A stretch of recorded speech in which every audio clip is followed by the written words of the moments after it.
बिस्मिल्लाहिर्रहमानिर्रहीम। अस्सलाम वालेकुम नाज़रीन, आप यूट्यूब चैनल देख रहे हैं। मैं इमरान खान हूँ। सबसे पहले इमरान खान साहब का स्टेटमेंट, अली मीन गंडापुर साहब का स्टेटमेंट, क्योंकि जो एहतजाज अब होने जा रहा है उस हवाले से हिकमत अमली सामने आना शुरू हो गई है। हुकूमत की जानिब से रोकने की कोशिश की जाएगी, उन्होंने मीटिंग्स वगैरह भी की हैं, लेकिन पाकिस्तान तहरीक इंसाफ रुकने के लिए आमादा नहीं है। कल के दिन में जो कुछ भी पूरे पंजाब में हुआ वो अपनी मिसाल आप है, और पॉलिटिकल पार्टीज़ जो हैं वो इतनी तगड़ी कभी भी नहीं थी जितनी पाकिस्तान तहरीक इंसाफ को सपोर्ट मिल गई पब्लिक की। और ये हादसाती तौर पे नहीं हुआ, इसमें तहरीक इंसाफ ने बड़ी मार खाई है। अपने मौक़िफ़ के ऊपर बड़े लंबे अरसे तक वो डट कर खड़े रहे हैं। उन्होंने बहुत दफ़ा डील को और पेशकश को ठुकराया है, तो वो अपने उसूलों पे खड़े हुए, इसलिए उनको इज़्ज़त मिल गई है। जब नवाज शरीफ साहब एक दौर में उसूलों पर खड़े होने की बात करते थे तो उन्हें भी इज़्ज़त मिलती थी, लेकिन मियाँ साहब ने हर दफ़ा डील कर ली, और हर मरतबा डील करने के बाद मियाँ साहब अब बदमज़ा होते हैं। वो ये कहते हैं लोग मेरे लिए क्यों नहीं निकलते। मियाँ साहब ने अपने मुंह से कह दिया कि भेड़ बकरियों की तरह इमरान खान के पीछे ना चलें, लोगों को ये कह दिया। तो लोग तो बाशऊर है मियाँ साहब। भेड़ बकरियाँ पता कौन थीं? भेड़ें और बकरियाँ वो थीं जिनको आप हाँक कर ले आए थे कौमी असम्बली में थोड़े दिन पहले, जो लोग मुसव्वदा पढ़े बगैर आईनी तरमीम पे वोट डालने जा रहे थे। भेड़ें और बकरियाँ तो ऐसी होती हैं कि जिन्हें ये पता ही नहीं है कि तरमीम क्या होने जा रही है, आईने पाकिस्तान में क्या तब्दीली हो रही है। बस उन्हें कह दिया गया, हाँक कर उन्हें पहुंचा दिया गया। बेचारे अपनी मर्जी से बाथरूम भी नहीं जा सकते। एक के घर में कोई बीमार है तो वो बीमार को देखने नहीं जा सकता। इतना सा भी ट्रस्ट उनके ऊपर नहीं किया जा रहा था। ये होती है भेड़ और बकरी। और मामला ये है कि वो अपने मुंह से कहते हैं कि हमें तो पता ही कुछ नहीं था। तो मियाँ साहब, आप चाहते हैं कि इस तरह की आपको सारी भेड़ें और बकरियां मिले, तो पाकिस्तान की आवाम में अब आपको नहीं मिलेगा। और ख़ुद भी आपकी हालत ऐसी हो गई है कि आप पाकिस्तान से बाहर जाना चाहते हैं, आपको हाँक कर वापस असम्बली की जानिब लाया जाता है, क्योंकि अब आपका एक वोट भी बहुत कीमती हो गया है। अगर आपका एक वोट भी बाहर चला जाता है, मियाँ साहब को ये कहा गया, मियाँ साहब अगर आप बाहर चले गए और आपका एक वोट ना पड़ा तो PMLN के अंदर बददिली फैल जाएगी, और PMLN ये कहेगी कि ये कैसी तरमीम है जिस पे नवाज शरीफ वोट नहीं डालना चाहता, तो हम फिर ऐसी तरमीम पे वोट क्यों डालें। तो वोट मजीद कम हो सकते हैं, बददिली फैलेगी, लिहाजा आप यहाँ पे रुकें, पहले ही वोट पूरे नहीं हो रहे। बहरहाल मियाँ साहब रुक तो गए। अब इमरान खान साहब का स्टेटमेंट, मैंने आपसे कहा था कि उनका जो पैगाम है मैं आपको पढ़ के सुना देता हूँ। इमरान खान ने कहा कि मैंने तारीख में काजी फायद ईसा जैसा मुतनाज़े और बदतरीन चीफ जस्टिस नहीं देखा। एक्सटेंशन माफिया गैंग ऑफ 3 का हिस्सा है। काजी ने अपनी ज़ाती मफाद और एक्सटेंशन के लिए आईने पाकिस्तान, सुप्रीम कोर्ट, जमहूरियत और इखलाकियात का जनाजा निकाल दिया है। काजी ने लंदन प्लान पर अमल दरामद को यकीनी बनाया है और भरपूर कोशिश की है कि लंदन प्लान के मुताबिक तहरीक इंसाफ मुकम्मल तौर पर क्रश यानी तबाह हो जाए। नवाज शरीफ ने तमाम केसेस उनके माफ़ हों और मैं जेल में ही रहूँ। लंदन प्लान के मुताबिक काजी ने तहरीक इंसाफ को क्रश होने दिया और बिल्कुल इसी तरह खामोश रहा जैसे मगरबी ताकतें इसराइल को अहले फ़लस्तीन को क्रश करने की खुली छूट देकर खुद खामोश हो जाती हैं। अपनी तरफ से तहरीक इंसाफ को मुकम्मल क्रश करने के लिए पहले सिकंदर सुल्तान राजा को इस्तेमाल किया गया और फिर काजी फायद ईसा ने अपना किरदार अदा किया।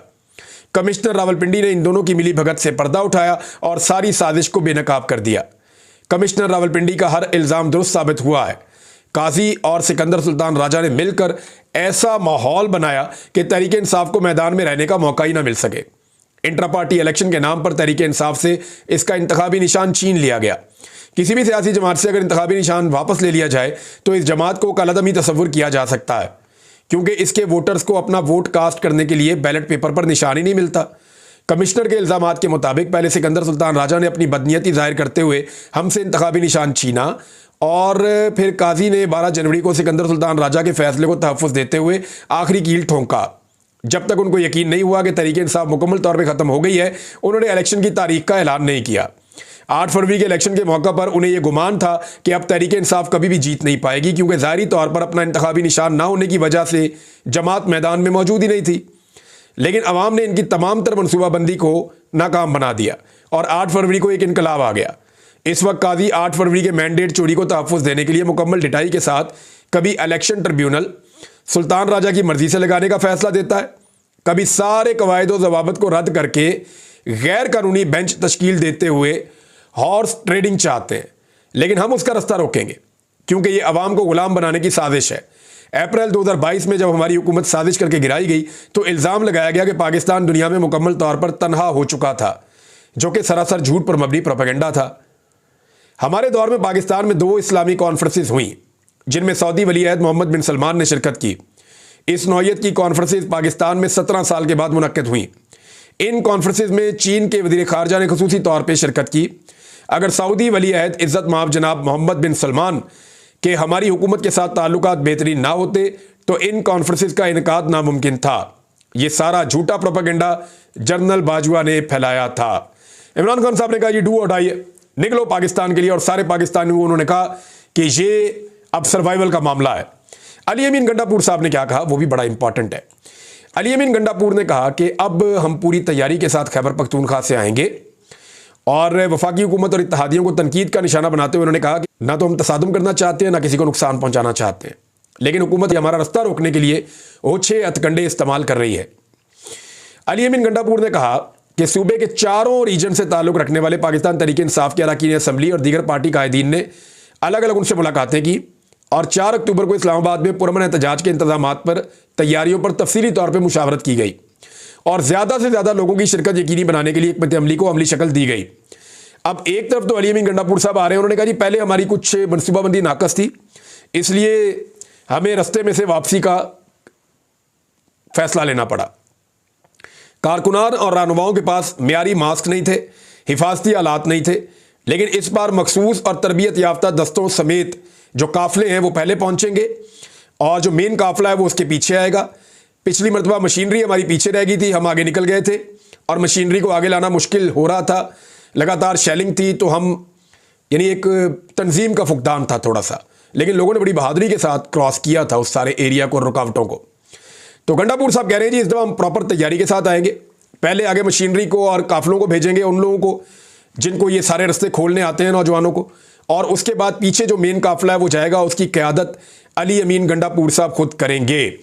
ये जनाब सूरत-ए-हाल। इसमें डॉक्टर आरिफ अलवी साहब ने भी स्टेटमेंट दिया, उन्होंने अवाम से पुरअमन एहतजाज के लिए अपील की है।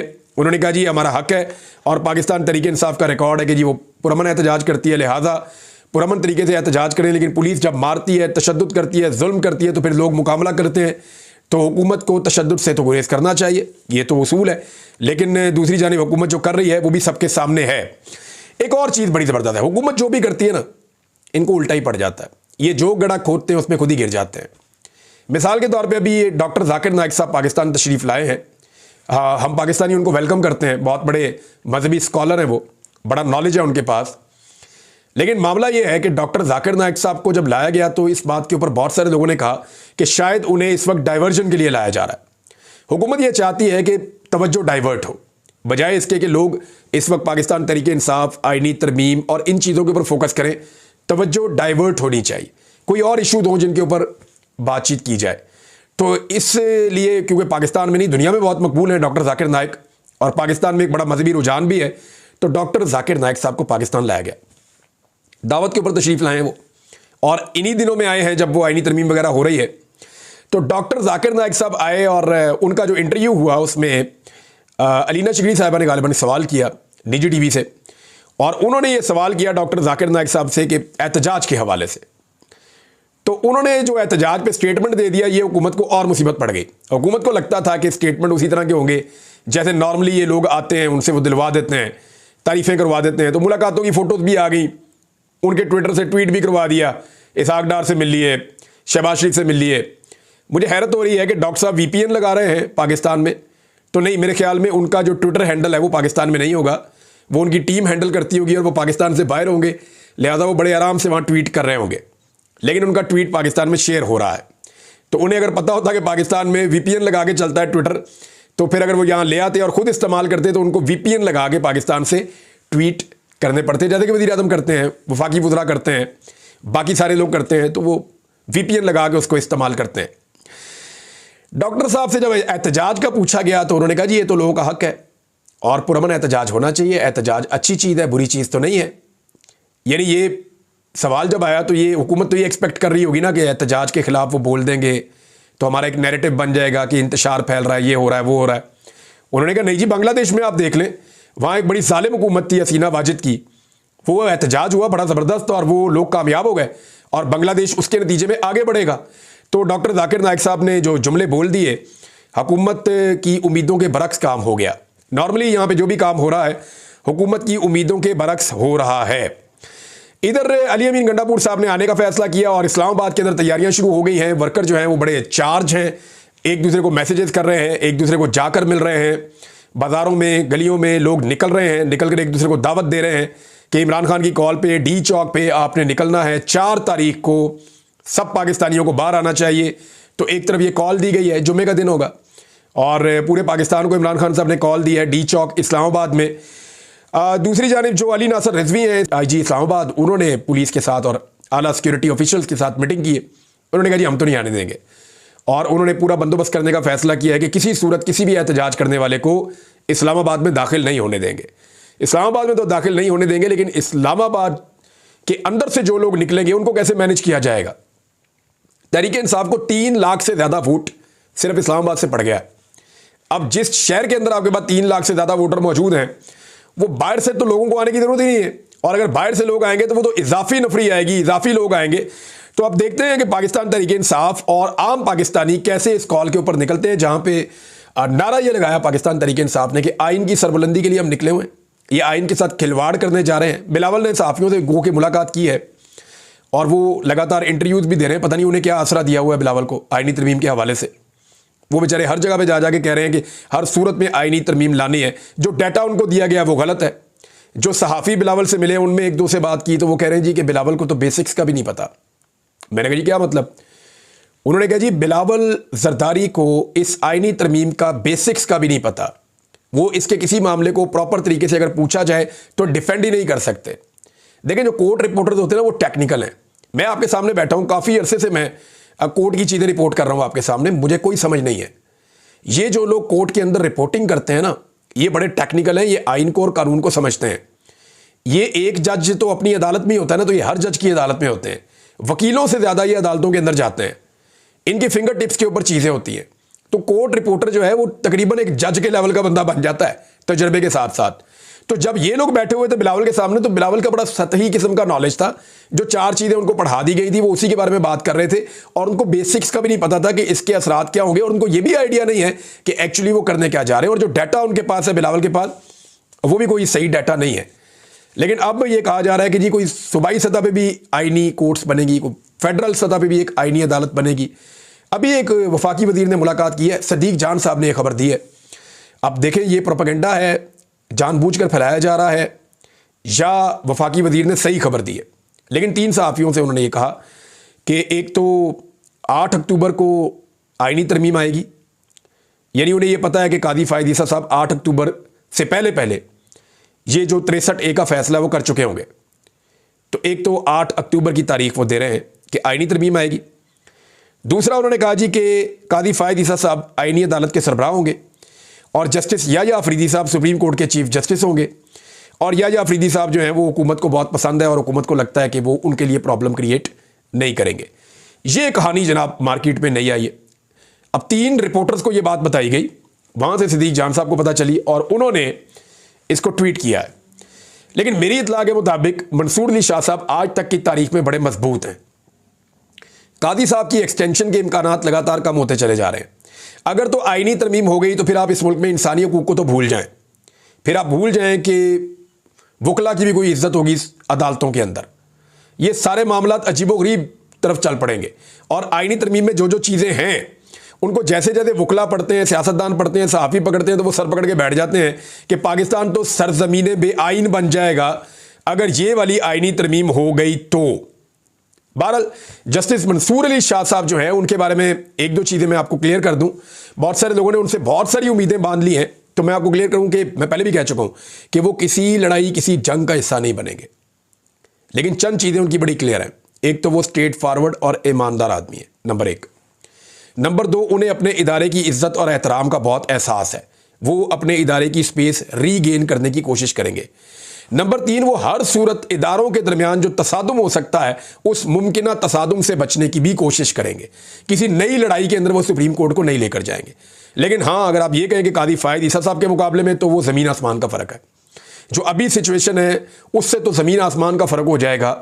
लेकिन बहुत सारे लोगों ने जो बहुत बड़े बड़े उम्मीदों के महल खड़े किए हुए, उस तरह तो नहीं होगा, लेकिन बहुत सारी चीज़ों में इंसाफ होना शुरू हो जाएगा और हालात बेहतरी की तरफ जाना शुरू हो जाएंगे। अब आ जाए PTM वाले मामले पे। मैंने आपसे कहा था मैं आपको बताऊंगा। मैंने खैबर पख्तूनख्वा की गवर्नमेंट से रब्ता किया, उनसे मैंने पूछा कि जी PTM के ऊपर जो अटैक हुआ और पुलिस ने जाकर किया और उनके खैमे जलाए, उनका एक क्लेम है, और उन लोगों के ऊपर डायरेक्टली शेलिंग की गई और वो लोग ज़ख्मी भी हुए, बेहोश भी हुए। तो ये क्या हो रहा है? वो तो एक पीटीएम का एक प्रोग्राम है। मुझे जो सोर्सेज हैं, मैं अभी नाम कोट नहीं करता, लेकिन डायरेक्टली आप ये समझ लेंगे खैबर पख्तूनख्वा की गवर्नमेंट मुझे बता रही है। उन्होंने कहा जी नंबर एक ये है कि हमने पुलिस को ऐसा कोई हुक्म नहीं दिया। तो मैंने कहा जी पुलिस ने खुद कैसे कर दिया? उन्होंने कहा जी हुआ ये है कि नेशनल एक्शन प्लान के तहत 2023 में ये इख्तियारात मजीद दे दिए गए थे फेडरल गवर्नमेंट को कि वो किसी भी सूबे की पुलिस को अपने तौर पे इस्तेमाल कर सकती है सर्टन केसेस में। तो ये उन्होंने केस बनाया जनाब कि ये मामला ये होने जा रहे हैं, लिहाजा इसको रोका जाए। तो वो पुलिस को यूटिलाइज कर रहे हैं उस कानून की मद में, नेशनल एक्शन प्लान की उस शिक की मद में वो पुलिस को उन्होंने यूज़ किया है। मैंने कहा जी आपका स्टांस क्या है? तो उन्होंने कहा जी कि अभी हम इसके ऊपर मुशावरत कर रहे हैं, क्योंकि ये एक छोटी चीज़ नहीं है। अली अमीन गंडापुर को देखना पड़ेगा ना। देखें, अली अमीन जो इल्ज़ाम पीटीएम के ऊपर लगाए हैं, इसी तरह के इल्ज़ाम के मुकदमे अली अमीन गंडापुर के ऊपर दर्ज हैं। अब कल को अगर फेडरल गवर्नमेंट पुलिस को कहती है कि अली अमीन गंडापुर को गिरफ्तार कर लें, तो उसी शिक के तहत वो गिरफ्तार कर लेंगे। तो सूबाई हुकूमत को ये देखना पड़ेगा कि उनकी डोमेन कहाँ तक है और फेडरल गवर्नमेंट की डोमेन कहाँ तक है, और क्या कहीं कोई मुदाखलत तो नहीं हो रही। बहरहाल वो इसके ऊपर मुशावरत कर रहे हैं। वो कह रहे हैं जी इसके बारे में हम बात करेंगे और इस पर अपना पॉइंट ऑफ व्यू हम देंगे।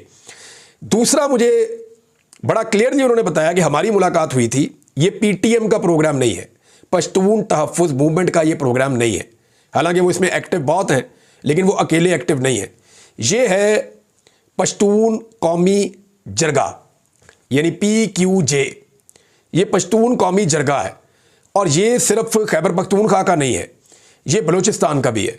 बलूचिस्तान की जितनी पश्तून बेल्ट है, वहाँ से बहुत सारे सरदार, बहुत सारे मुशीरान, बहुत सारे जो एल्डर्स हैं वो आएंगे, ये अपने नुमाइंदों को भेजेंगे।